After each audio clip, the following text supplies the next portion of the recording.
Bienvenidos a una nueva propuesta del otro enfoque con Darío Cuba, Guarionex Luperón y Tito Olivo. Hoy vamos a tocar varios temas. El primero tiene que ver con la contaminación ambiental en nuestra nación, principalmente en Santo Domingo Oeste. Cómo se está degradando el medio ambiente. Después analizaremos la situación que está viviendo el mundo en estos días con la escalada que hay entre Ucrania, Rusia, Estados Unidos, la Unión Europea y China, y cuál es el comportamiento que está viviendo. Y por el otro lado, vamos a abordar el tema de la inflación y los mercados en Estados Unidos y el mundo. ¿Qué está pasando en la economía global?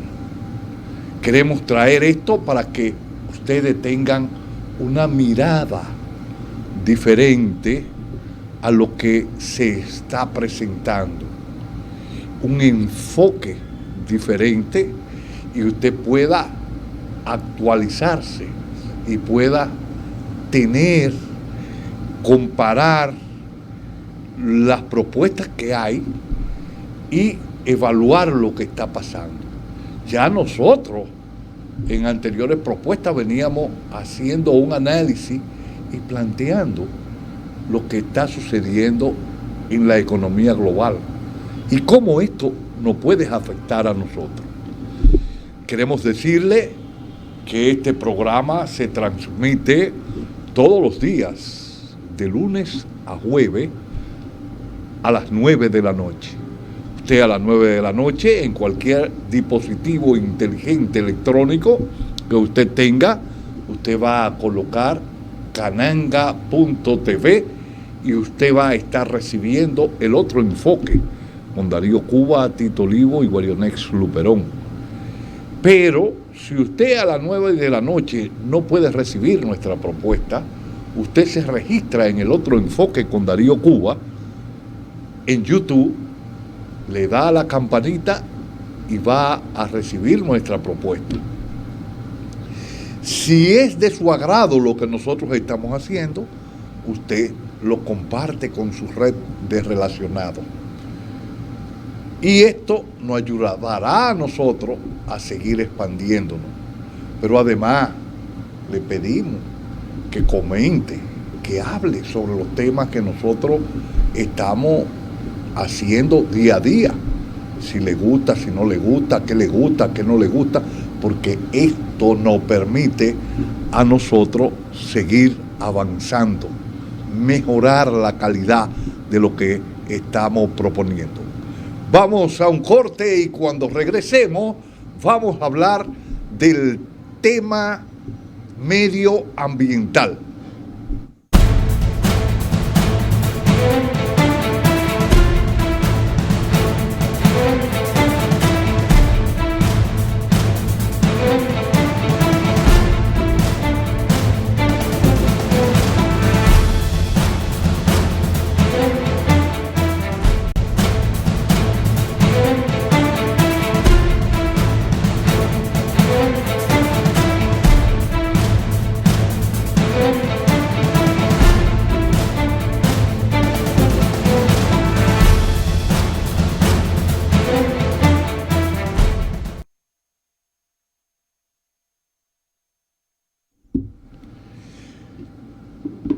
El problema del medio ambiente en la República Dominicana es un problema grave. Nosotros tenemos necesariamente que introducir en las escuelas, y digo en las escuelas, para poder educar a los niños en el tema ambiental. tenemos que introducir la materia educación ambiental con práctica, porque nosotros día a día venimos degradando el medio ambiente. Pero no solamente que degradamos el medio ambiente, con la degradación del medio ambiente nosotros le estamos dando un palo a la economía dominicana en varios renglones. Primero, estamos reduciendo los acuíferos y los estamos contaminando. Entonces, si reducimos los acuíferos y los contaminamos, estamos matando la vida en los acuíferos. Pero no solamente en las cañadas, en el río, sino también en el mar. Gran parte de los alimentos que consume el ser humano vienen de la plataforma marina. Pero cuando todos esos plásticos salen de los ríos y se depositan en el mar, ahí hay grave problema, porque lo que son las tortugas, los peces, se enredan en esa maraña de plástico que duran miles de años para degradarse. Y también el efecto que crea el microplástico. Cuando ese plástico comienza a degradarse, a destruirse en el mar, los peces comienzan a absorberlo, y cuando nosotros los consumimos, estamos consumiendo contaminantes que nos producen cáncer, nos producen una serie de enfermedades. Yo, que sufrí la pérdida de un hijo por el problema de cáncer, sé lo duro que es tener un cáncer. No me ha dado a mí, pero lo viví en carne propia como si hubiese sido yo mismo, cuando mi hijo gritaba desesperadamente del dolor y no había una solución. En Santo Domingo Oeste tenemos un supuesto alcalde, y digo supuesto porque no veo que se preocupe en lo más mínimo por el problema, la problemática que se da en esa comarca, digo Santo Domingo Oeste, donde el alcalde es Andújar, porque esa es mi demarcación, ahí es que yo vivo. Y he dicho que lamentablemente hice campaña por ese sujeto, y es un desastre. Yo quiero que ustedes me pongan el control master lo que está pasando en la cañada de Guajimía. Esa es una cañada que anteriormente, en los 70, yo recuerdo, y en los 80, llevaba agua cristalina al río Jaina. Hoy eso está altamente contaminado. Eso es plástico por toda parte, lo que hay ahí. Y no hay una medida del alcalde de Santo Domingo Oeste para ir a rescatar eso. Esa es una partecita de lo que está pasando en Santo Domingo Oeste. Entonces, el problema no es que yo quiera ser alcalde. Hay que plantear soluciones. Y las soluciones no están en meter camiones ahí para sacarlo. Usted va a meter 20,000 camiones y va a tener 40,000 camiones ahí adentro de plástico. Porque hay que resolver el problema donde se genera. Y a ese señor traté de hablar con él, te dice que te va a dar una cita, que lo llame a tal hora, después no coge el teléfono, te dice llámame a fulano, Perencejo, que vamos a hablar. No toma nada, no le interesa resolver el problema. ¿Y qué? ¿A dónde que hay que resolverlo? Esos plásticos que vienen por Guajimía y se acumulan en el puente que cruza la prolongación 27, esos plásticos se generan en gran medida en el 9. Y entonces, ¿qué es lo que hay que hacer? Primero, educar a esa gente que están ahí en esos kioscos del 9 para que no tiren la basura a la cañada. Segundo, crear una policía ambiental de la misma alcaldía para poner multa a las personas que cometan ese delito grave, porque tarde o temprano eso nos va a afectar. Nos va a afectar en lo económico, porque nos va a tumbar el turismo, nos va a afectar en la alimentación, porque no se va a reducir la población marina, pesquera, y también nos va a afectar en la producción agrícola. Nos va a afectar, porque no es solamente ahí que está. Entonces hay que tomar medidas drásticas con esta situación. Él es ausente a ese y otros problemas. Por eso recientemente vimos una marcha de moradores de Santo Domingo Oeste exigiendo una serie una serie de factores que se necesitan en el área para mejorar la calidad, porque el tránsito es un caos. Tú coges por ahí por Mano Guayabo y eso es un desastre en términos del tránsito. Entonces también en términos de la disposición de los desechos sólidos, de la basura y todo esto. Entonces, aquí esto puede comenzar, porque él puede hacer cooperativa, y se lo estoy diciendo sin ningún afán de lucro. Él puede hacer cooperativas para producir abono orgánico con los desechos orgánicos y alimentos para animales con esos desechos orgánicos. Se puede, con parte de los desechos, como los aceites, producir jabones. Jabón de diferentes tipos. Y también se puede producir compost para abonar la tierra. Y eso le va a reducir la carga.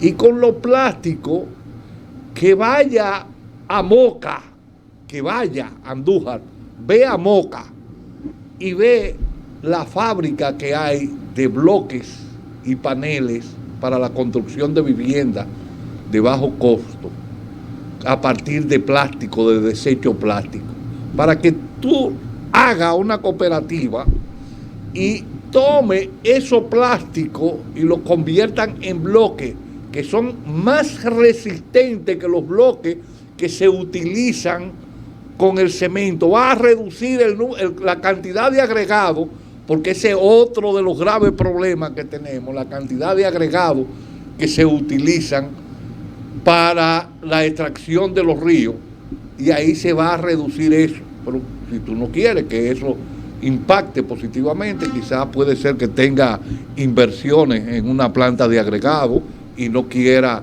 impactar y reducir esa situación, aunque al país se lo lleve el diablo. Entonces, ese es un grave problema. Tú te vas, resiste la alta temperatura sin incendiarse, no se incendia, hacen la muestra, y no hay transferencia de calor, lo que significa que cuando tú prendes el aire acondicionado o prendes el abanico, tú vas a tener un ambiente mucho más fresco.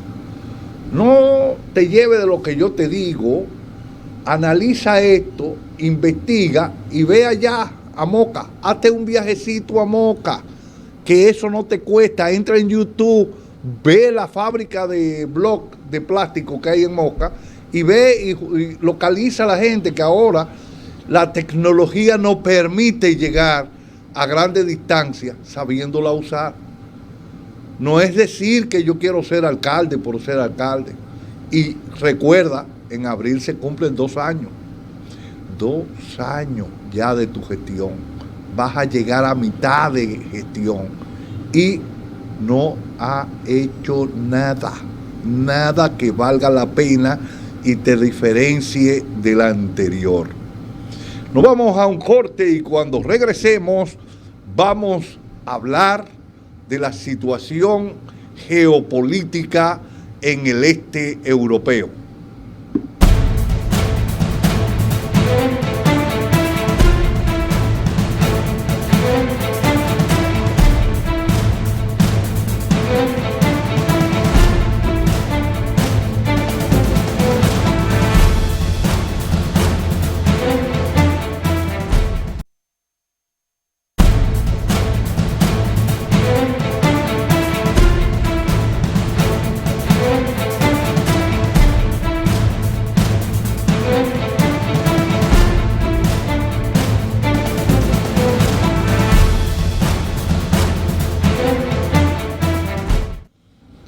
Bien, la situación en el este europeo, en Ucrania, la frontera de Ucrania con Rusia, ha estado complicando. Y en la medida que eso se ha ido complicando también la situación de la economía global. Rusia ha pedido a la OTAN que no se extienda más hacia el este. La OTAN hace planteamiento de que lo va a vislumbrar, pero Estados Unidos inmediatamente dice que cualquier nación tiene el derecho a hacer lo que entienda que tiene que hacer, violando los acuerdos que se establecieron a la caída del bloque socialista, donde la OTAN se comprometía, y en este caso Estados Unidos, a no expandirse hacia el este. Desde la caída del bloque socialista, y en lo que estuvo Yeltsin en el poder, la OTAN pasó de 15 países miembros, o 15 o 16, a 30. O sea, prácticamente se duplicó. Cogió a Polonia, a Rumanía y una serie de países que estaban dentro del Pacto de Varsovia. Y esto, inicialmente, Yeltsin, un presidente blandengue que más estaba al lado de una botella de vodka que en la gobernanza, pues dejó que todo pasara y que todo se hiciera. Pero al llegar Putin comenzó a recomponer la economía rusa. Le permitieron los altos precios del petróleo que hubo en el 2007, 2008, que llegó hasta $140. Ya habíamos hablado cómo se había afectado la caída de Rusia a través de los norteamericanos, a través de documentos filtrados por Estados Unidos, de cómo se manejaron los precios del petróleo para llevarlo a $10 y que Rusia no pudiera tener excedente para poder invertir en la industria militar y también invertir en alimentos para la población. La caída de los precios del petróleo en los 90, en los 80, finales de los 80, principios de los 90, fue prácticamente el mismo subsidio que le daba la cantidad que perdió Rusia a la alimentación de trigo. Y esto obligó a Rusia a tener que ir a tomar crédito y comprometerse que si había inestabilidad en algunos de los países que formaban parte del Pacto de Varsovia, pues Rusia no iba a intervenir. Todo esto desestabilizó, cayó el muro de Berlín, cayó la Unión Soviética y vino Yeltsin y Putin pudo establecerse. Ahora, ¿qué ha pasado? Después de la caída del muro de Berlín, los norteamericanos entendían que ellos iban a hegemonizar el mundo. Y se planteaba el fin de la ideología. el fin de la ideología y Estados Unidos como potencia hegemónica. Inclusive a partir de ahí se planteó el consenso de Washington, ya a finales de los 80, aunque eso se venía cocinando desde los 70, principios de los 70, cuando se da la primera crisis del petróleo, y esos precios del petróleo inciden por el lado de la oferta en crear inflación y crear lo que se llama estanflación, que es una caída del Producto Bruto Interno con inflación, cosa que nunca se había producido. Entonces, ese crecimiento de la inflación condujo a tratar de reducir los beneficios que venían teniendo el sector laboral en Estados Unidos y fuera de Estados Unidos, pero principalmente se comienza por el cono sur con golpe de Estado. Golpe de Estado en Chile, golpe de Estado en Argentina, golpe de Estado en Bolivia, golpe de Estado en Brasil, o sea, todo un conjunto de golpes de Estado para imponer un modelo. Y después nosotros, en el año 1982, se lleva un acuerdo del Fondo Monetario Internacional, porque se establece, después de los golpes de Estado, que a través del Fondo Monetario Internacional, el Banco Mundial, el Banco Interamericano de Desarrollo, se iba a imponer ese modelo de reducción de la participación del Estado en la economía y la privatización del sector estatal, que mantenía los sectores de servicio estatal, salud, educación, agua, todo. En Chile se privatizó hasta el agua se privatizó. Y aquí lo hemos visto. Salud, educación, energía, todo se ha ido privatizando y los servicios se han ido encareciendo, y esos subsidios que se le daban al sector estatal han pasado a ser subsidios mayoritarios para el sector privado, y ha venido una total desregulación en la economía. Entonces, en el 82 ellos llegan a República Dominicana y se firma un acuerdo en el año 1983 que comienza a aplicarse en el 84, y eso crea la poblada de abril de 1984, con una gran cantidad de muertos. Todavía no se sabe la cantidad de personas que fueron muertas y heridas en abril del año 1984.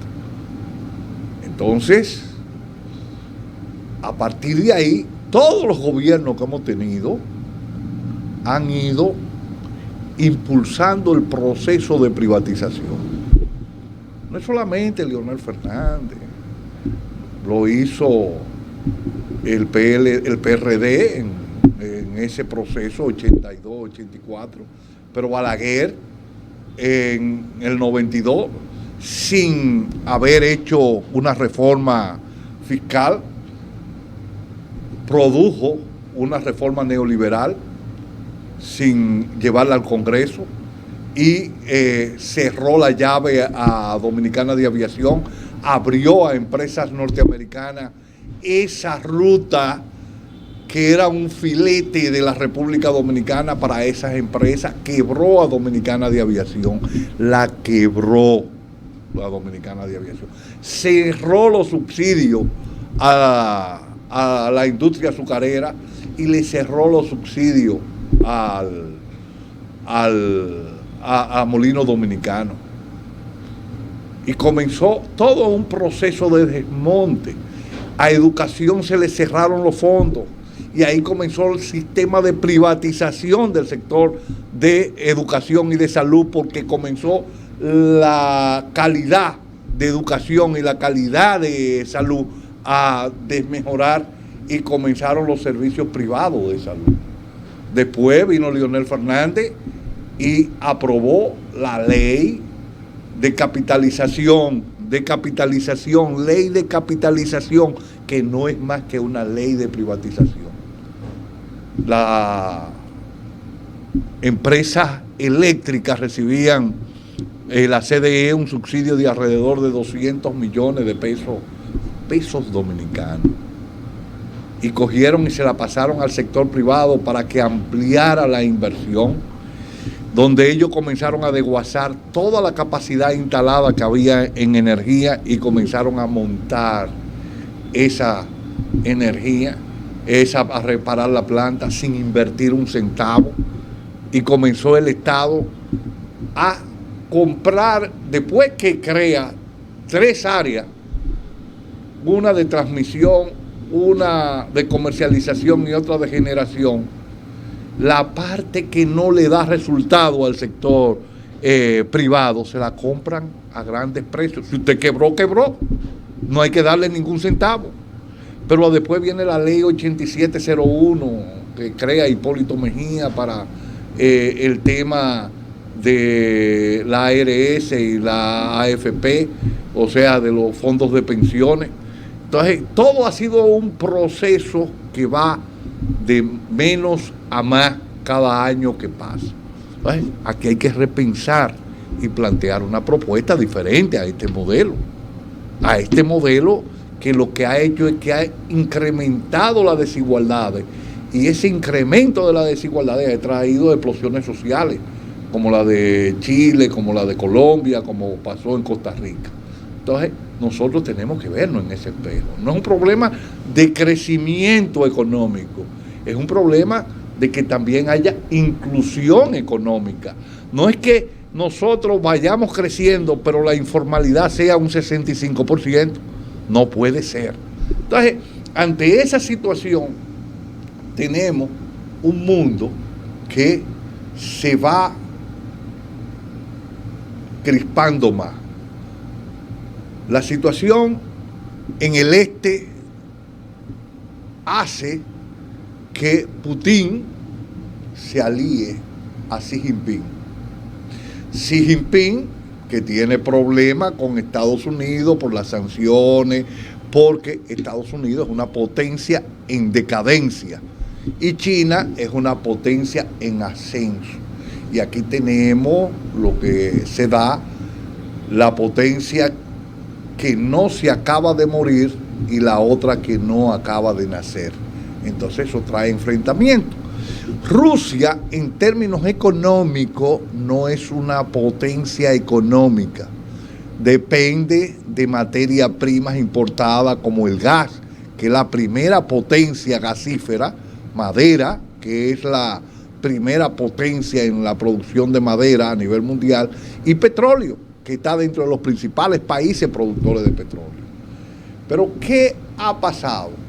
Rusia se alía a China, y aunque Estados Unidos ha estado presionando para que los precios del petróleo caigan, Rusia ha estado incidiendo, y más lo que ha estado haciendo Estados Unidos, ha estado incidiendo, y los precios del petróleo hoy rondan los $90. Están a 88,91 centavos. Yo quiero que me ponga el Control Master los precios del petróleo hoy. Ahí están. Ahí usted puede ver a cómo está el WTI y a cómo está el Brent. El Brent está a $88,91 y el WTI está a 86,7 centavos. Los dos son petróleo liviano, de alto API, pero uno se comercializa en el Mar del Norte, que es el Brent, y otro en la parte de influencia de Estados Unidos. Entonces vamos a ver hacia dónde nos lleva esta situación tan compleja que tenemos en la economía de hoy. Nos vamos a un corte y cuando regresemos vamos a hablar de lo que está pasando en los mercados mundiales.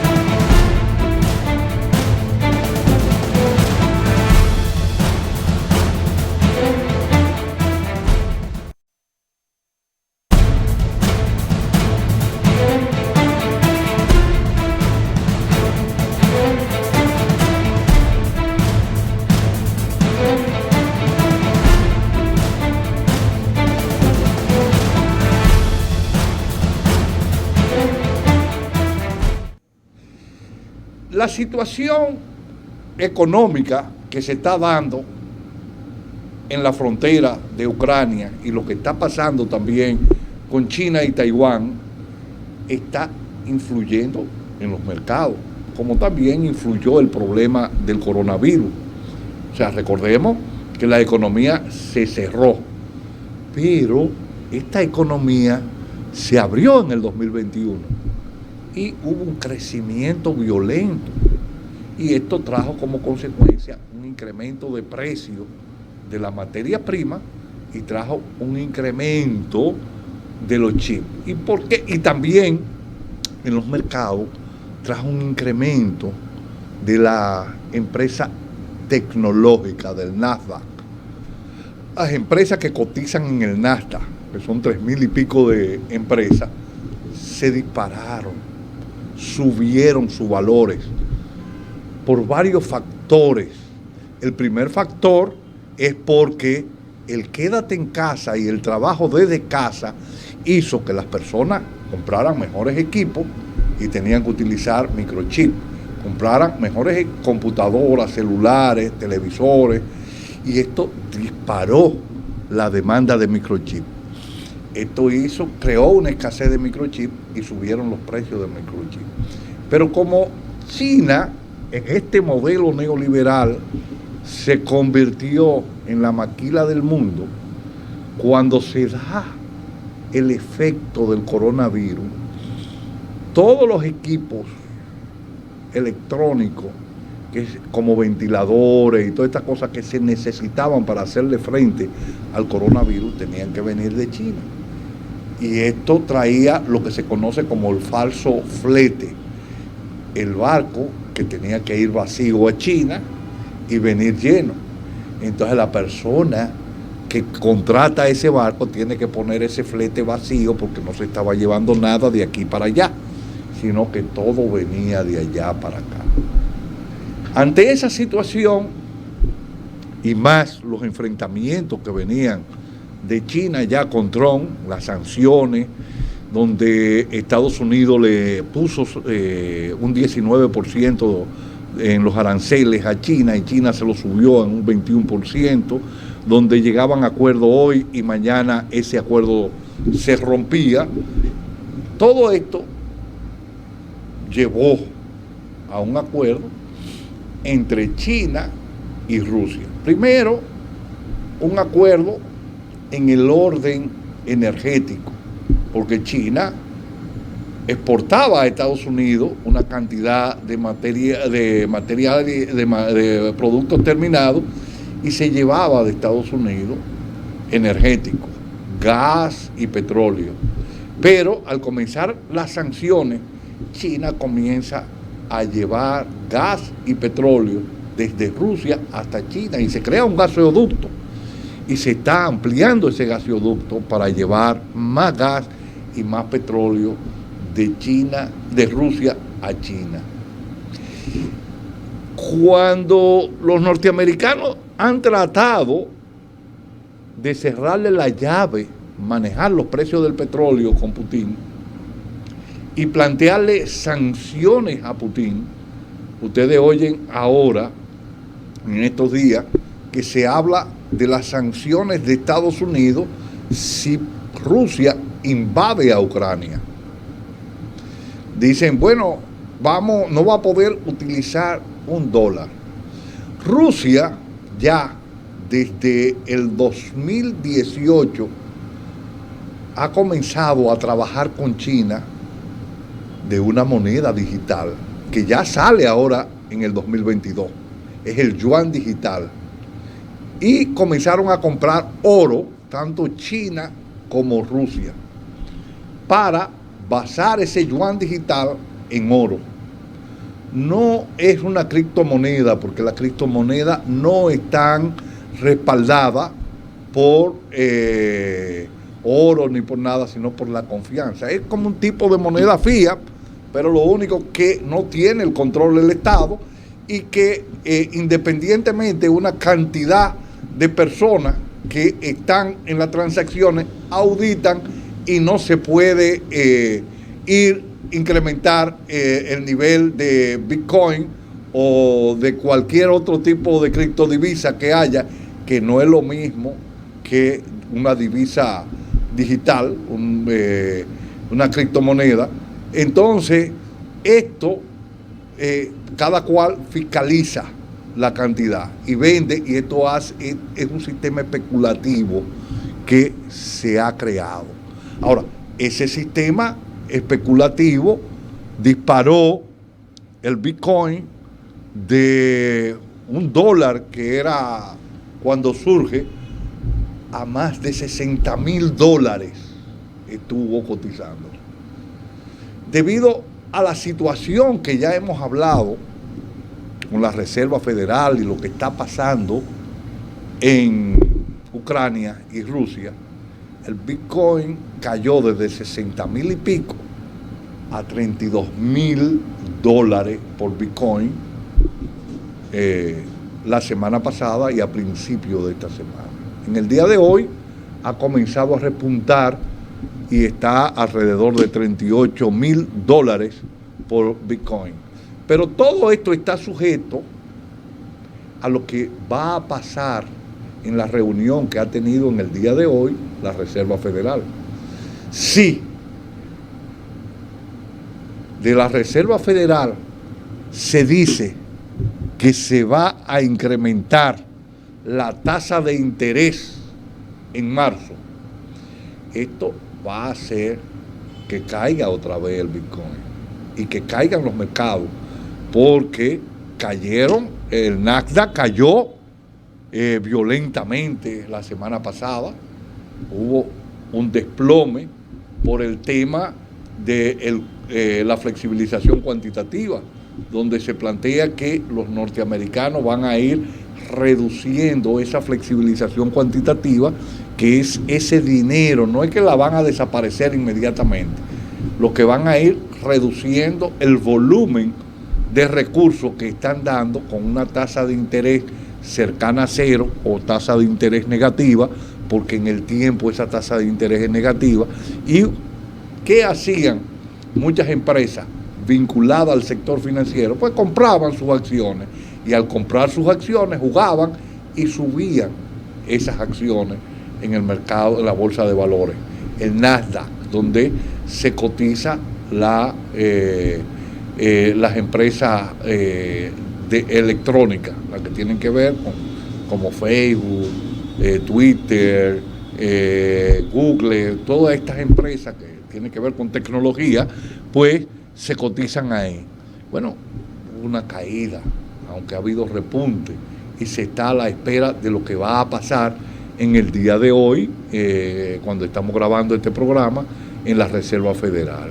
Pero también, que lo que puede pasar en Rusia, si ahí se explota, aunque sea un cohete chino, o se explota en Taiwán, aunque sea un cohete chino, esto puede traer graves consecuencias a la economía global.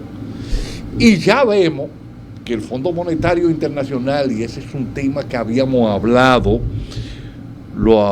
hablamos con Sigfrido Reyes aquí, cuando decíamos el error que estaba cometiendo Bukele, y muchas personas que desconocían el manejo de la economía comienzan a alabar a Bukele por la utilización del Bitcoin. El Bitcoin no es una moneda para Estado, es una moneda especulativa, y eso puede traer graves pérdidas a la economía. Bueno, el Fondo Monetario Internacional en el día de hoy le llama la atención a Bukele por la utilización del Bitcoin como moneda de curso legal en El Salvador. Él ha seguido comprando Bitcoin, planteando en términos especulativos de que él va a comprar, porque si sigue cayendo, él va a comprar y no va a vender para esperar mejores precios y vender. Pero una economía de un país no se mueve con la economía particular de una persona en términos especulativos. La economía del país es el día a día. Las personas que tienen Bitcoin y que tienen que comprar y tienen que salir de él, si compran un Bitcoin a 60,000 y lo tienen que vender en 32.000 o 38.000.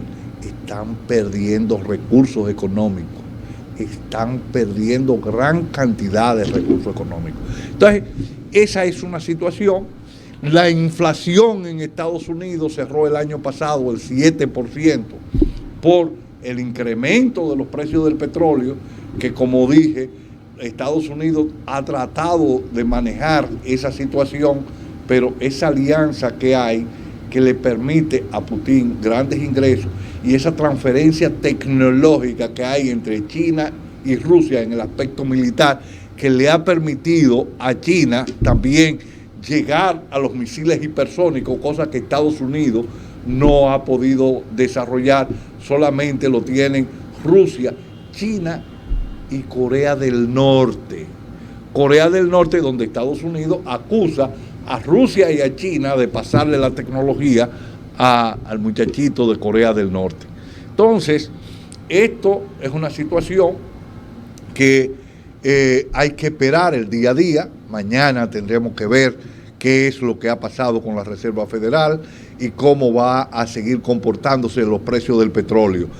Se tiene previsto, Putin dijo, que los precios del petróleo pueden cerrar este año a $100.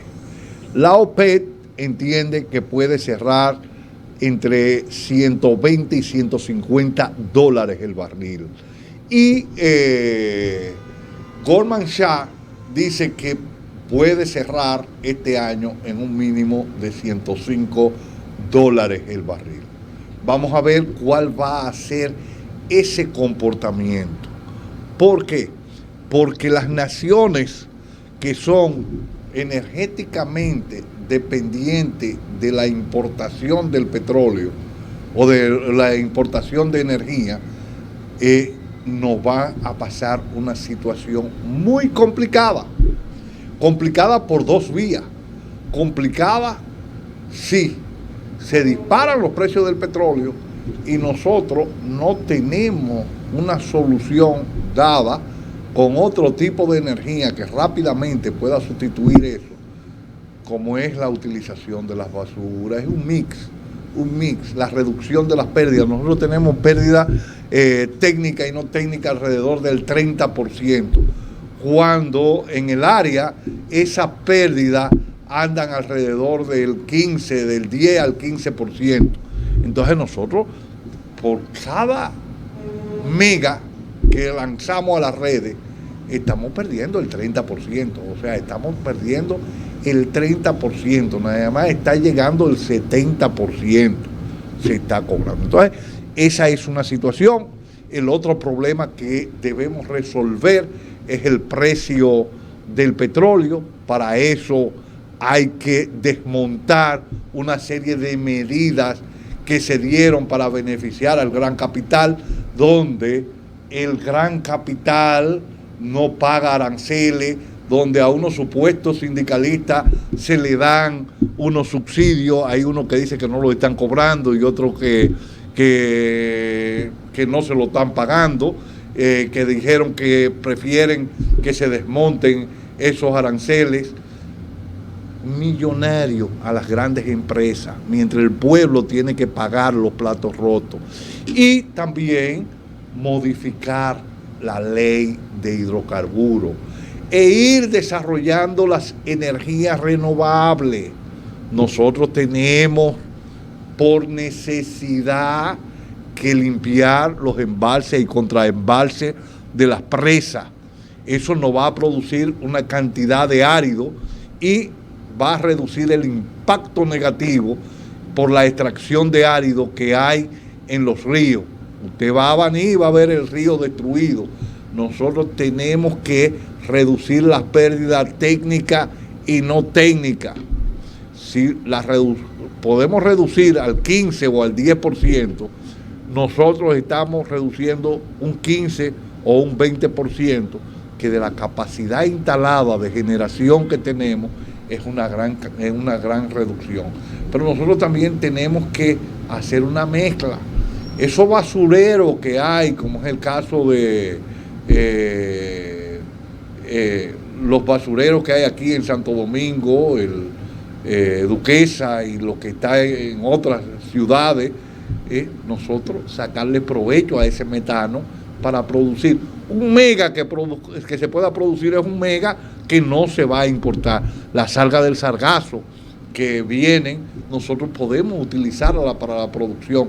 Debemos ir los desechos orgánicos del campo para producir abono y producir energía. Es un mix, una mezcla. También explorar la producción marina y el hidrógeno como combustible. ¿Y por qué el hidrógeno verde? Porque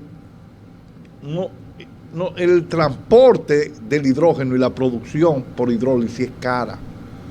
Pero si nosotros colocamos en el mar o en las salinas la forma de producir hidrógeno y ahí mismo una planta colocada, ya sea en Baní o en Montecristi, en la salina de Baní, en Montecristi, que hay una forma que se conoce como la fotosíntesis artificial del hidrógeno, entonces nosotros podemos extraer metano de la atmósfera, porque es a través de la fotosíntesis que ala metano con la luz solar, produce este hidrógeno mezclándolo con el metano, parte de ese metano utilizarlo en la producción de energía y también en la producción de hidrógeno, y ahí nosotros disminuir nuestra dependencia de los energéticos importados. Ya me hicieron seña de que el tiempo se acabó, solamente me resta decirle que se registre en YouTube, busque El Otro Enfoque con Darío Cuba, dele a la campanita, y si el producto que hemos elaborado ha sido de su agrado, compártalo en su red de relacionados. Y también, si puede, que busque a las 9 de la noche El Otro Enfoque con Darío Cuba en cananga.tv. Pone cananga.tv a las 9 de la noche, hora dominicana, y usted va a estar recibiendo nuestra señal en cualquier parte del mundo. Muchas gracias y hasta mañana jueves, que vamos a tener un excelente programa.